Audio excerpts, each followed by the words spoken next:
Hi உறவுகளே, அனைவருக்கும் இனி காலை வணக்கம். எல்லாம் என்ன பண்ணுறீங்க? சாப்பிட்டீங்களா? நான் இப்போ தான் சாப்பிட வந்தேன். என்னுடைய மார்னிங் பிரேக்ஃபாஸ்ட் பார்த்தீங்கன்னா நம்ம ஊர் ஸ்டைலில் தான் ரொம்ப சூப்பராக இருக்கும். எனக்கு ரொம்ப பிடிச்சது என்னன்னு பார்க்கணுமா? பாருங்கள், மோர் கஞ்சி. இதில் சாப்பாடை விட தண்ணி தான் அதிகமாக இருக்கும்.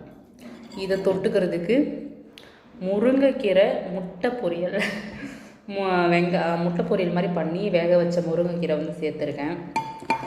ஏதோ எனக்கு தெரிஞ்ச முறையில் செஞ்சுருக்கேன். இது ஒரு வாய்.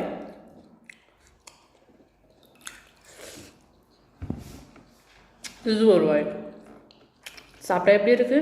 சூப்பராக இருக்குது. ஏன்னு கேட்டால் பச்சை மிளகாய் எண்ணெயிலே போட்டு பொரித்து கடிச்சிக்கும் போது அதோட டேஸ்ட் வந்து அல்டிமேட்டு, செம்ம சூப்பராக இருக்குது. யாரெல்லாம் முட்டை போட்டு முருங்கைக்கீரை செஞ்சு சாப்பிட்டீங்கன்னு கமெண்ட் பாக்ஸில் மறக்காமல் மெசேஜ் பண்ணுங்கள், சரிங்களா? Bye bye.